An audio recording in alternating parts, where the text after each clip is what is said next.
En la primera parte de este podcast, dos geofísicos de la Universidad Nacional Autónoma de México, Jaime Urrutia y Ligia Pérez, nos platicaban la historia de cómo se descubrió el cráter de Chicxulub y cómo esto permitió validar la famosa hipótesis según la cual la extinción de los dinosaurios se debió al impacto de un meteorito.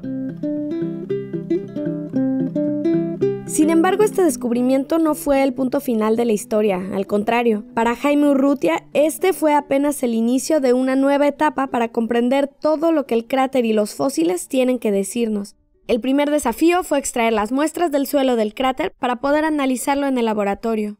El cráter está cubierto por rocas, tiene casi 1 kilómetro de rocas encima. Entonces, para tener muestras para los análisis en laboratorio, lo que había que hacer es un programa de perforaciones, perforar y recuperar muestras para tener material para la parte de análisis de propiedades físicas, químicas, mineralógicas, la edad, las características, la evidencia sobre la deformación del impacto. O sea, todos los estudios que a lo largo de estos 30 años hemos estado haciendo vienen de las muestras. Cuando Jaime habla de las muestras, se refiere a unas columnas de roca finas y largas que se extraen del suelo y que revelan cómo están compuestas las distintas capas de sedimento que se han acumulado a lo largo del tiempo. A estas columnas se les llama núcleos, y los primeros que se extrajeron del cráter de Chicxulub se obtuvieron a principios de los 90. Después, en 2006, científicos de 17 países se propusieron hacer una nueva expedición, esta vez en la parte del cráter que quedó sumergida en el Golfo de México, para obtener nuevas pistas de investigación. La cosa es que extraer muestras de un cráter enterrado a más de 1000 metros bajo el fondo marino es un enorme desafío tecnológico. La comunidad científica tuvo que esperar 10 años para poder cumplir su objetivo. Finalmente fue hasta 2016 que 12 investigadores internacionales subieron a una plataforma flotante. Una de las personas a la cabeza de esta ambiciosa expedición fue Ligia Pérez. A la plataforma solamente pudimos subir 12 investigadores, de los cuales estuvimos divididos el primer mes 6 y el segundo mes otros 6. Esto por cuestiones de logística y de espacios. Esta plataforma tiene una serie de contenedores que son básicamente laboratorios que sirven para recibir los núcleos desde que se hace la perforación hasta que sale el núcleo y está en cubierta, pasa a un laboratorio en donde se hace la descripción y una documentación digital previa. Y posteriormente se va a otro laboratorio donde se hace la descripción visual, características sedimentológicas. Uno de los objetivos de este estudio también fue ver qué tan rápido era la recuperación de la vida y participaron biólogos moleculares y genetistas, en donde la preparación previa a la fijación de ADN se hacía aquí, ¿no? Entonces básicamente era una plataforma pequeña, pero con la tecnología de punta y las pruebas necesarias que se requerían hacer de alguna forma muy eficiente. Después de una primera serie de análisis realizados a bordo de la plataforma, los núcleos fueron enviados a Alemania y Estados Unidos para estudios más profundos. De hecho, en este mismo momento, varias de las investigaciones siguen en pleno desarrollo. Sin embargo, ya hay resultados e información nueva, especialmente sobre la manera en que se forman los cráteres y sobre los cambios climáticos que ocurrieron después del impacto del meteorito. Todos estos resultados nos llevan a interrogarnos no solo sobre la gran extinción al final del periodo Cretácico, sino también sobre muchos otros temas como la recuperación de la vida después de un evento tan destructivo. A pesar de todo el tiempo que Jaime y Ligia llevan estudiando el cráter de Chicxulub, el tema no deja de sorprenderles y apasionarles. Tenemos ya varias décadas haciendo investigaciones sobre Chicxulub y lo que hace interesante es que se han ido abriendo nuevas líneas de investigación y una gran cantidad de preguntas, incluyendo preguntas fundamentales. ¿Cómo reaccionan los sistemas terrestres a los impactos de asteroides y cometas? ¿De qué manera se modifican? ¿Cuánto tiempo duran estos efectos? ¿Y qué efectos son los que tienen, digamos, una capacidad de propagarse de una manera mucho más rápida y afectar al planeta? Hay algunos que son efectos locales y otros que de alguna manera son capaces de afectar al sistema en una forma global. Eso es muy interesante porque tenemos también una serie ahora de fenómenos que tendrían la capacidad de hacer estos efectos de una manera mucho más fuerte. ¿De qué manera se afecta el sistema climático? Y esto también tiene relación con la parte de las extinciones actuales y el incremento de los gases de invernadero y el calentamiento global. ¿De qué forma se va a afectar la biosfera y de qué manera se propagan estos efectos y cuánto tiempo van a tardar? Y luego tenemos la parte de la dinámica del impacto. No podemos simular en el laboratorio todavía con detalle qué ocurre en los impactos y entonces necesitamos todavía hacer trabajo de mayor detalle para entender incluso cómo reaccionan los materiales al impacto.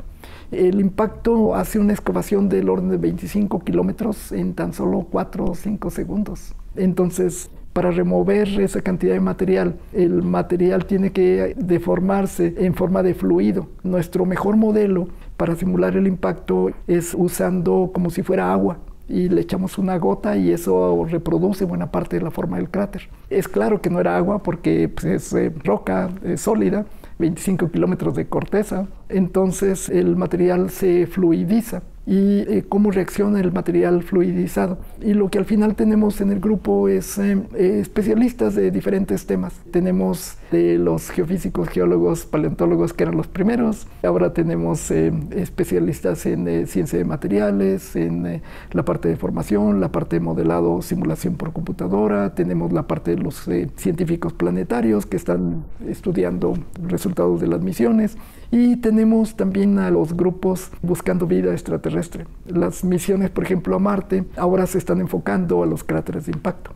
Y como todavía en Marte no podemos ir y perforar un agujero de 2 kilómetros, pues nuestro mejor ejemplo es perforarlo aquí en la Tierra, que es lo que hacemos en Chicxulub, y ver qué microorganismos, qué comunidades microbianas tenemos ahí. A mí algo que me llama mucho la atención es precisamente tratar de determinar cómo se restablece la vida. Porque desde el punto de vista humano siempre estamos hablando de las extinciones como si fuera algo nuevo. Las extinciones son un proceso o un fenómeno que se ha venido dando desde que se originó la vida en el planeta. Y las especies que actualmente habitamos el planeta no somos más que como el 1% de todas las que han pasado en el escenario, en los diferentes lugares en la Tierra.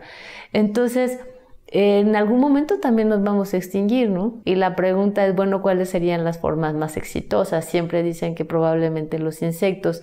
En este caso a mí me llama mucho la atención qué formas fueron las capaces de recuperar así de esta megaperturbación en los ecosistemas.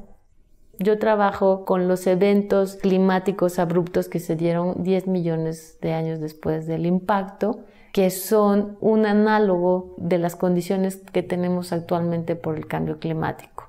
Hubo, debido a una emisión de gases de efecto invernadero hace 55 millones de años, se produjo la acidificación de los océanos y bueno, hubo extinciones en los fondos marinos de organismos con esqueletos de carbonato de calcio, lo cual estamos viendo ahora actualmente, ¿no? Con el calentamiento global y la acidificación de los océanos.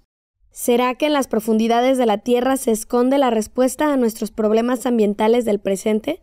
Lo que en su momento fue una verdadera catástrofe es hoy una increíble fuente de información para los científicos que vienen de todas las latitudes a abastecerse de valiosísimos datos para sus investigaciones.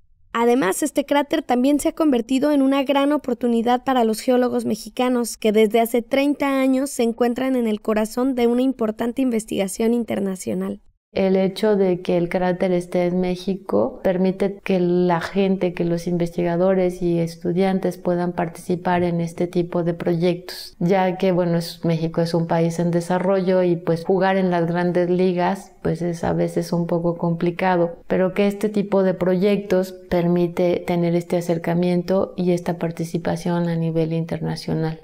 Seguimos con una comunidad académica muy pequeña. Es el problema de todos los países en desarrollo, que las comunidades son pequeñas, la infraestructura todavía no es suficiente, requerimos una mayor colaboración internacional, requerimos de colaborar también con los colegas en otros países en desarrollo. En el caso de México, pues tenemos toda la parte de Latinoamérica y Iberoamérica, que podríamos extender una colaboración amplia. Tenemos muchos retos porque pues en estos países, aparte de que hay pocos investigadores y una infraestructura todavía pobre, tenemos muchos problemas económicos, sociales y políticos.